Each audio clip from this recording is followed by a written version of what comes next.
Mes parents m'ont toujours dit qu'il fallait gagner sa vie grâce à son cerveau, et non pas grâce à sa force physique. Et c'est bien pour cette raison que j'ai fait une classe préparatoire où j'ai consacré 3 ans de ma vie à travailler comme un acharné, jusqu'à en prendre 20 kilos et avoir de l'acné sur le visage à cause du stress. 2 ans plus tard, après mon intégration dans l'école de mes rêves et mon tout premier stage dans une grande entreprise, je réalise que tout ça, c'était pas fait pour moi.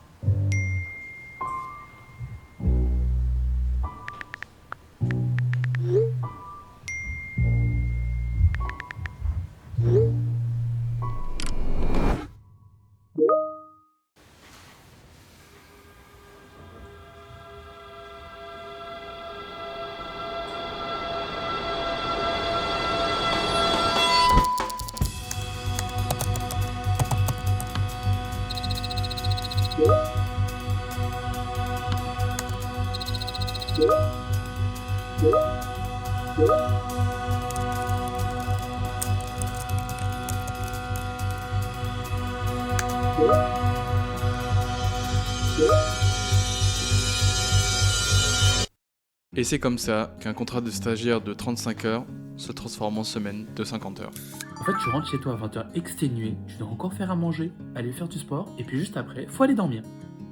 Où est-ce que je suis censé trouver du temps pour moi? Sincèrement, je comprends le confort du CDI, je comprends pourquoi tant de gens choisissent cette voie. T'as un salaire stable, une carrière toute tracée, et puis c'est une sécurité surtout. Plus j'avançais dans mon stage, plus je me rendais compte à quel point ça me correspondait pas. Et le pire dans tout ça, c'est que j'avais juste l'impression d'être inutile, l'impression que ce travail n'avait pas de sens pour moi et que j'étais venu au monde pour faire ça.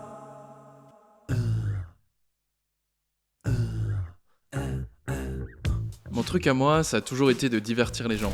Petit, je m'amusais à organiser des épreuves Fort Boyard à mes cousins, à faire des vidéos sur YouTube, créer un serveur Minecraft pour que mes potes s'amusent dessus, et plus récemment, j'ai même créé une association au sein de mon école pour promouvoir la culture asiatique. Je crois que j'ai toujours aimé l'entrepreneuriat en fait. C'est trop bien de voir l'impact que ça crée chez les gens, les émotions que ça leur procure. En fait, moi ce que je veux, c'est les divertir, les faire sortir de leur quotidien. C'est ça que je veux faire en fait. Le plus dur, ça a été de trouver ce que je voulais faire. Un domaine dans lequel entreprendre. Et comme souvent dans la vie, les idées nous tombent dessus quand on s'y attend le moins. C'est en cherchant une activité originale à faire avec mes potes que je suis tombé dessus.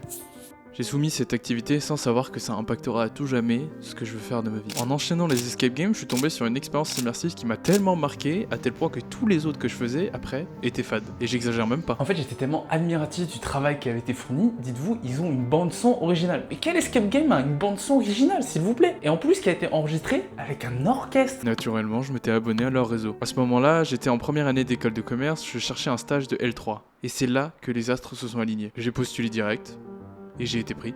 Je pense que j'ai jamais kiffé autant un stage. En fait, c'était pas tant les tâches qui me donnaient qui étaient passionnantes, c'était vraiment de le faire dans un domaine que je kiffais. J'ai aucune idée d'où ça va me mener.